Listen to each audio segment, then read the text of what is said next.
لیکن زیادہ سے زیادہ 90 دن کے اندر لازمی کام ہو جائے گا. یہ گارنٹی والی پکی بات ہے. اللہ رب بسم اللہ الرحمن الرحیم. In the name of Allah, the Beneficent, the Merciful. نحمده ونصلي على رسوله الكريم. أما بعد فأعوذ بالله من الشيطان الرجيم. بسم الله الرحمن الرحيم. محترم سامعین و ناظرین، اس موجودہ دور میں دو باتیں ایسی ہیں جس کی وجہ سے بہت سے لوگ پریشان ہیں، اور خاص طور پر یہ پریشانی ہمارے پاکستان، ہندوستان اور بنگلہ دیش، ان 3 ملکوں میں تو بہت زیادہ ہے، اور اس کے علاوہ بھی بہت سے ممالک ہیں جہاں یہ دونوں قسم کی پریشانیاں ہیں. یہ میں اس لیے کہتا ہوں کہ مجھے جو کالیں آتی ہیں ان ملکوں سے زیادہ، اور باقی ملکوں میں بھی جو کالیں آتی ہیں وہ ذرا کم درجے کی ہوتی ہیں. تو وہ پریشانیاں کیا ہیں؟ میں سب سے پہلے وہ پریشانیاں بتا دیتا ہوں. ایک پریشانی تو ان کی یہ ہے کہ ہمارے پاس کوئی اتنا مال نہیں ہے، اتنا سرمایہ نہیں ہے، ہمارے کسی کام میں برکت نہیں ہے کہ جو ہم زندگی کے دن بڑے سکون کے ساتھ، سہولت کے ساتھ اور بغیر کسی ٹینشن کے گزار سکیں. ایک تو یہ ٹینشن، اور دوسری پریشانی یہ ہے کہ بچیاں جوان ہیں، تعلیم یافتہ بھی ہیں، خوبصورت بھی اور خوبصیرت بھی، تو رشتے ان کے نہیں آتے. اگر کوئی رشتہ آتا ہے تو کوئی ڈھنگ کا نہیں ہوتا، وہ جوڑ کوئی مناسبت نہیں رکھتا. یہ 2 پریشانیاں عام ہیں. اب ہر بندہ چاہتا ہے کہ ان پریشانیوں کا کوئی مستقل حل ہونا چاہیے، تاکہ ان تکلیفوں سے، ان پریشانیوں سے ہم نکل جائیں. سب سے پہلے تو ذہن میں یہ رکھیں، پریشانیاں دور کرنے والی ایک اللہ کی ذات ہے. اسباب ضرور بنائے ہیں اللہ نے، اسباب بتائے ہیں، طریقے بتائے ہیں، لیکن دور اللہ ہی کرتا ہے. اللہ کے علاوہ کوئی نہیں کر سکتا. آپ یہ اپنا ایمان اور یقین اس بات پہ مضبوطی سے رکھیں، اگر آپ کو کوئی نفع دینا چاہتا ہے، آپ کو نفع ملنا ہوتا ہے، ساری دنیا مل کے زور لگا لے آپ کو نقصان دینے کی، کوئی نقصان نہیں دے سکے گا، کیونکہ نفع اللہ کی طرف سے ہے. اور اسی طرح اگر آپ کو اللہ نقصان دینا چاہتے ہیں، ساری دنیا مل کے کوشش کر لے، آپ کو کوئی فائدہ نہیں دے سکے گا. یہ یقین رکھیں، ایمان اس بات پہ رکھیں، نفع و نقصان اللہ کی طرف سے ہے، اور دور بھی اللہ ہی کرے گا، اسباب بھی اللہ نے بتائے. اب کیا اسباب اختیار کرنے ہیں؟ تو پہلی بات تو میں نے بتا دی کہ اپنا ایمان اور یقین اللہ کی ذات پہ رکھنا ہے.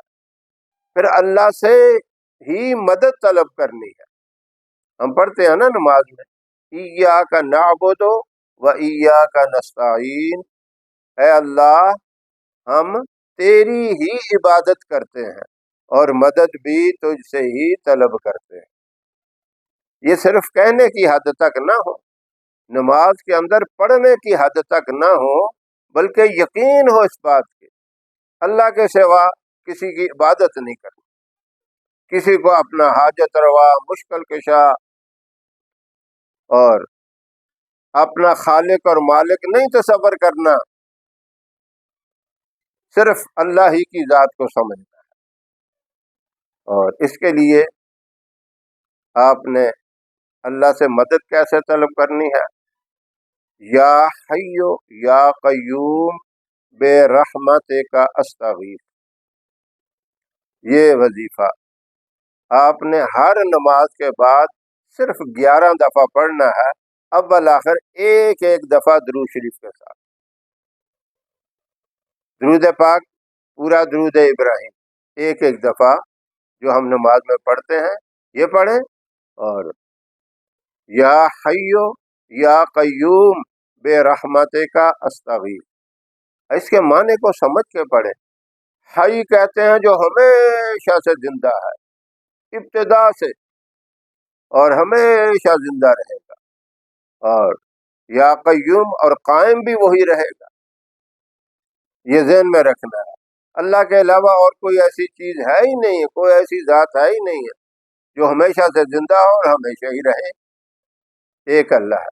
پھر مدد آگے، بے رحمت کا استغیث، تو اپنی رحمت سے میری مدد فرما۔ اب جس کام کے لیے آپ نے مدد مانگنی ہے اس کو ذہن میں رکھیں۔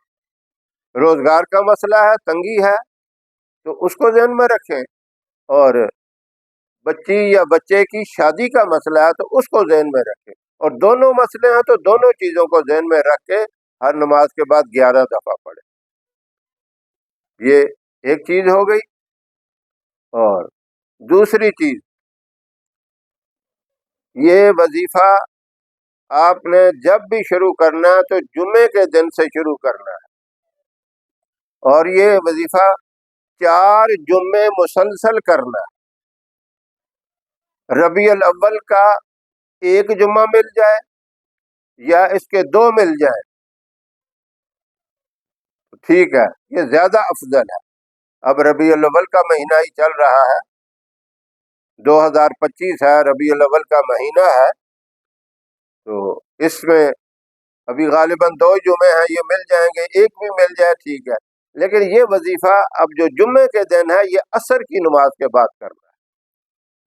عصر کی نماز کے بعد کا وقت جو ہے احادیث میں آیا ہے کہ ایک اس میں گھڑی ایسی ہے جو دعا قبول ہوتی ہے۔ اب اس کی گھڑی اور اس کے ٹائم کا پتہ تو کسی کو نہیں ہے، لیکن زیادہ تر احتمال عصر کے بعد کے ٹائم کا پایا جاتا ہے۔ بڑا مبارک ٹائم ہے یہ، فرشتوں کی تبدیلی کا بھی ٹائم ہے، دعاؤں کی مقبولیت کا بھی ٹائم ہے۔ اب اس میں آپ نے کیا کرنا ہے؟ عصر کی نماز کوشش کریں کہ مسجد میں باجماعت پڑھی جائے، اور میری محترم مائیں بہنیں بیٹیاں جو ہے اول وقت میں پڑھیں، کیونکہ وظیفہ خواتین بھی کر سکتی ہیں اور مرد حضرات بھی کر سکتے ہیں۔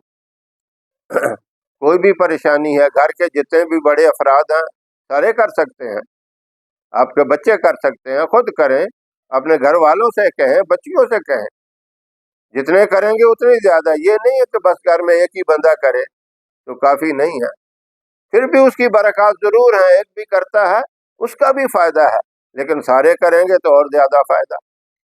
پہلا تو آپ سمجھ گئے کہ جو میں نے یا حیو یا قیوم برحمتک استغیث ہر نماز کے بعد 11 دفعہ بتایا ہے، اور اپنے مقصد کو ذہن میں رکھ کے اب عصر کے بعد آپ نے 11 مرتبہ درود ابراہیم پڑھنا ہے، اور اس کے بعد 41 دفعہ سورہ اخلاص پڑھنی ہے، صحیح درست الفاظ کے ساتھ، آرام اور سکون سے۔ میں ایک دفعہ پڑھتا ہوں، آپ سنیں اس طرح: قل هو اللہ احد اللہ الصمد لم یلد ولم یولد ولم یکن له کفوا احد۔ یہ 41 مرتبہ پڑھنی ہے، اور آخر میں پھر 11 دفعہ درود ابراہیم پڑھنا، اور اس کے بعد دعا کریں اپنے مقصد کے لیے۔ دونوں مقاصد ہیں تب یا ایک ہے تو اس کے لیے دعا کریں۔ تو یہ 2 عمل ہو گئے۔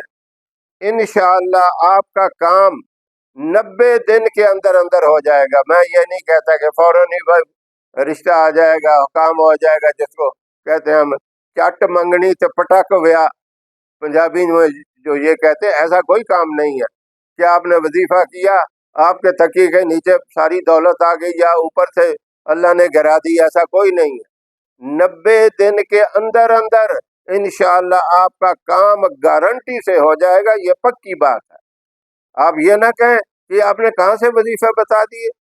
بھائی اللہ کے پیارے نبی صلی اللہ علیہ وسلم نے دعاؤں کا طریقہ بتا دیا، اللہ سے مانگنے کا طریقہ بتا دیا، اور اللہ کا کتنا بڑا تعارف ہے، اللہ سے آپ نے کیسے مدد مانگی، ہر نماز کے بعد بھی، پھر جمعے کے دن عصر کے بعد بھی، اور 90 دن تک یہ مسلسل کرتے رہے۔ یہ اللہ بہتر جانتا ہے، آپ کا کام 1 ہفتے میں ہو جائے، 20 دن میں ہو جائے، مہینے کے اندر ہو جائے، لیکن زیادہ سے زیادہ 90 دن کے اندر لازمی کام ہو جائے گا، یہ گارنٹی والی پکی بات ہے۔ اللہ رب العزت جو ان پریشانیوں میں مبتلا ہیں، یہ مبارک عمل کرنے کی توفیق عطا فرمائے۔ وآخر دعوانا ان الحمد للہ رب العالمین۔